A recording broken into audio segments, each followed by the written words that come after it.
spending big money at free agent guard and linebacker after Andrew Norwell and Joe Sherbert comes off the books. Well, that would make sense. That doesn't seem too crazy to me there, Mike Renner. Adam Schefter reporting that 49ers free agent guard Laken Tomlinson intends to sign with the New York Jets, and that's a chip that's fallen in line now that Brandon Scherff's off the market, right?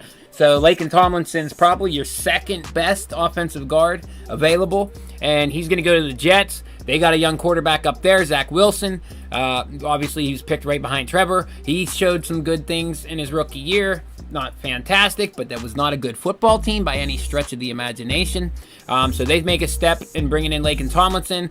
I'm going to go ahead and guess that he's going to play guard. Now, Laken Tomlinson, he can play tackle, but he's had more success in the National Football League with the 49ers at the guard inside, and I would just keep him there. Honestly, if switching him back to tackle could be a mistake. And if you're going to pay for him at the number 2 guard in a free agent market, then you keep him where he's had success.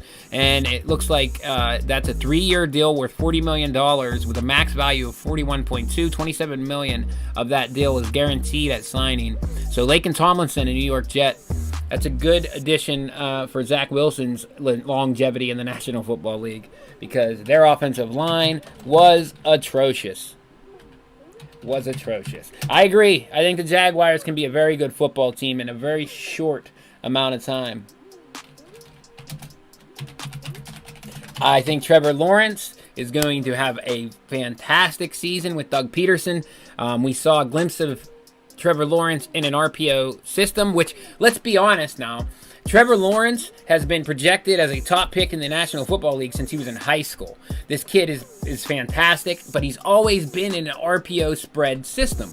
And he's fantastic in that system, right? There's no reason that the Darrell Bevell and Urban Meyer and the offensive coaching staff that was here in Jacksonville last year would put him in a different offense. It makes no sense. It was super counterproductive to the development of Trevor Lawrence to have him in that 90 Styles pro offense, almost like, the Marshawn Lynch days when they ran the ball nonstop. That's really what Darrell Bevell was running, and Trevor Lawrence never really looked comfortable in it. They lost their best weapons. They lost Etienne early. They lost Chark early, and it just never really panned out. And we saw in Week 18 when Urban Meyer got fired, Darrell Bevell was the coach for a minute.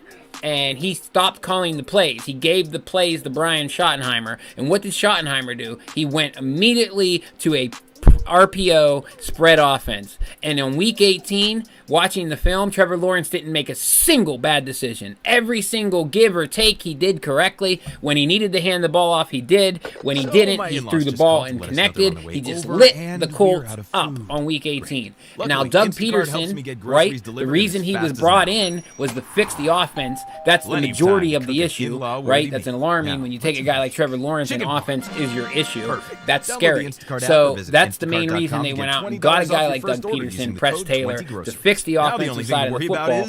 Now, that being said, what did they win a Super Bowl running? An RPO-style offense, which they made Nick Foles look like the second coming of Joe Montana in that RPO offense. So what do you think is going to happen with Trevor Lawrence's development?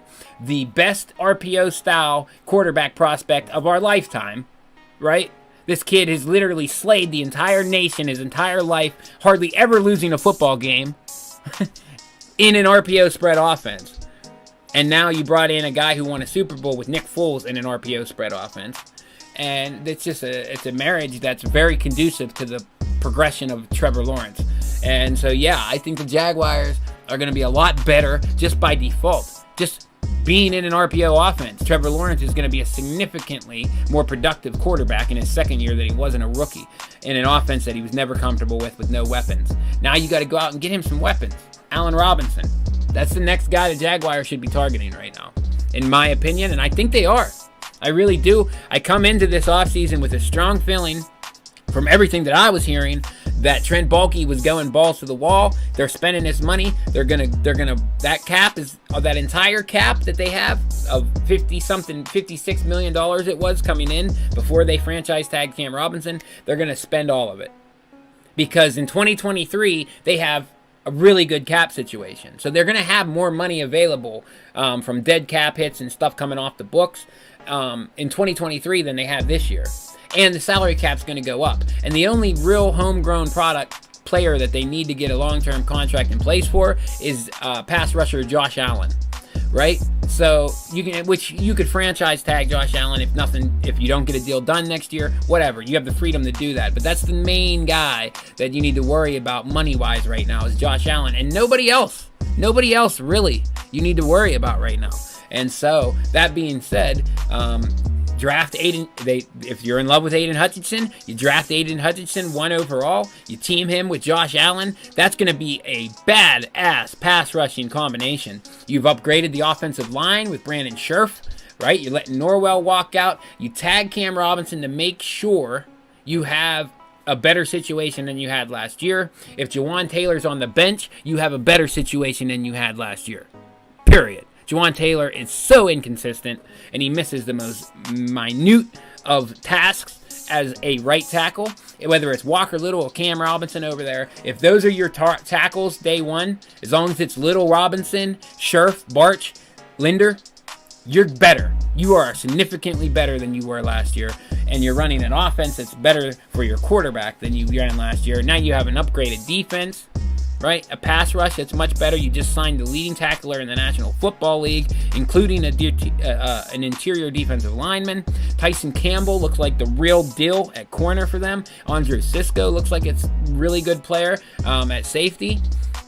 And all of a sudden, you take a team that looked like they were such a train wreck last year with all this Urban Meyer shitstorm going on, and you look around the AFC South. Who's the best quarterback in the AFC South?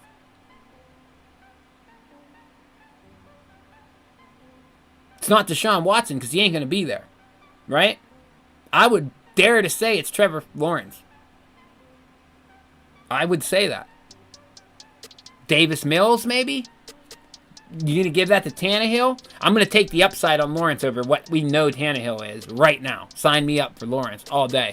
So, yeah, man, I think the Jaguars can be competitive right now. And obviously so does Trent Baalke because he's spending the money that tells you that they think they can compete right now. Whether they have the holes there or not, you don't go out and blast through your entire cap unless you believe that you can compete. Pete Prisco says, Jaguars signing 2 defensive players on the first day of free agency is a little odd. I don't think it's odd at all, but Uncle Pete is entitled to his opinion.